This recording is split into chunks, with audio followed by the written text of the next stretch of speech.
Urdu teacher کے معزز سامعین السلام علیکم۔ آج کی ویڈیو میں ہم بات کریں گے کہ کسی بھی نثری فن پارے کا فنی اور فکری جائزہ کیسے لیا جائے۔ یہ ویڈیو ان لوگوں کے لیے بہت اہم ہے جو تحقیق کے میدان میں قدم رکھ چکے ہیں یا پھر مستقبل میں قدم رکھنے کا ارادہ رکھتے ہیں۔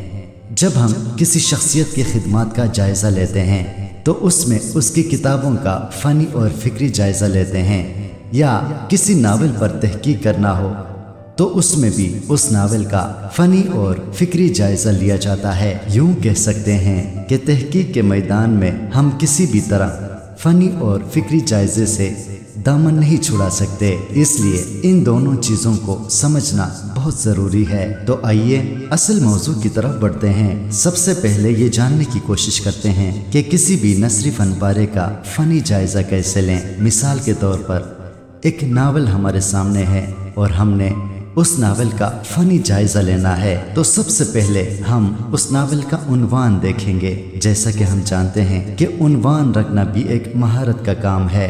جب کوئی افسانہ نگار یا ناول نگار اپنے ناول یا افسانے کا عنوان رکھتا ہے یا نام رکھتا ہے، وہ دریا کو کوزے میں بند کر دیتا ہے، وہ پوری کہانی کو اس عنوان میں بیان کر دیتا ہے، جس سے قارئین فوری طور پر اس عنوان کی طرف، اس نام کی طرف متوجہ ہو جاتے ہیں۔ تو سب سے پہلے فنی جائزے میں ہم یہ دیکھیں گے کہ ناول نگار نے جو نام منتخب کیا ہے یا عنوان منتخب کیا ہے، کیا یہ دلچسپ ہے، کیا یہ قارئین کی توجہ اپنی طرف راغب کرتا ہے۔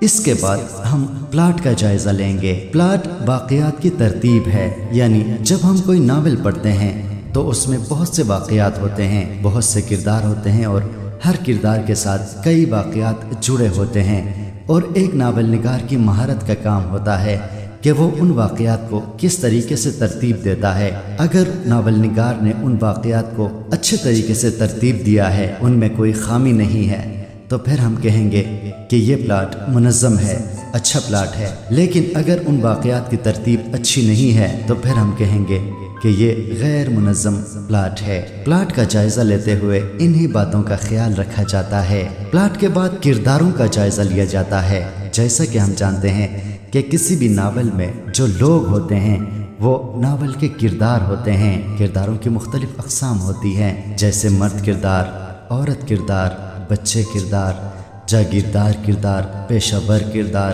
غریب کردار، اسی طرح کئی قسم کے کردار ہوتے ہیں۔ ان میں بہت سے کردار ایسے ہوتے ہیں جو مثالی ہوتے ہیں، اور بہت سے کردار ایسے بھی ہو سکتے ہیں جو بالکل عام کردار ہوتے ہیں۔ ان کرداروں کا جائزہ لیتے ہوئے ہم یہ جاننے کی کوشش کریں گے کہ مصنف نے جو کردار ہمارے سامنے پیش کیے ہیں وہ کیسے کردار ہیں، وہ عام کردار ہیں، دلچسپ کردار ہیں، یا پھر مثالی کردار ہیں۔ کردار نگاری کے بعد ہم مکالموں کا جائزہ لے سکتے ہیں۔ مکالمے وہ باتیں ہیں یا جملے ہیں جو کردار آپس میں بات چیت کرتے ہیں۔ مکالموں کے جائزے کے دوران ہم یہ دیکھنے کی کوشش کریں گے کہ مصنف نے مکالمے کیسے لکھے ہیں، کیا یہ بہترین مکالمے ہیں یا بالکل عام مکالمے ہیں یا پھر کمتر مکالمے ہیں۔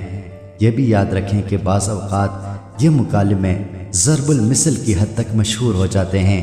بڑے بڑے ناول نگاروں کے مکالمے اقوال زرین بن جاتے ہیں۔ ناول کی زبان کا جائزہ بھی فنی جائزے میں آتا ہے۔ زبان کو پرکھتے ہوئے ہم یہ جاننے کی کوشش کریں گے کہ مصنف نے آسان زبان استعمال کی ہے یا پھر پیچیدہ زبان استعمال کی ہے۔ یہ بات بھی قابل ذکر ہے کہ بعض ناول نگار بازاری زبان یا غیر مہذب زبان بھی استعمال کرتے ہیں۔ فصاحت و بلاغت بھی فنی جائزے میں شمار ہوتا ہے۔ فصاحت و بلاغت کا مطلب یہ ہے کہ کلام میں نامانوس اور اجنبی الفاظ استعمال تو نہیں کیے گئے اور زمان و مکان کا خیال رکھا گیا ہے۔ زمان و مکان کا مطلب یہ ہے کہ کسی بچے سے بڑوں کی باتیں نہ کرائی جائیں یا پھر کسی جاہل سے فلاسفر کی باتیں نہ کرائی گئی ہوں۔ اگر ناول میں اجنبی الفاظ استعمال کیے گئے ہیں، زمان و مکان کا خیال نہیں رکھا گیا ہے، تو ہم کہیں گے کہ اس میں فصاحت و بلاغت نہیں ہے۔ فنی جائزہ لیتے وقت الفاظ اور جملوں کو بھی دیکھا جاتا ہے کہ مصنف نے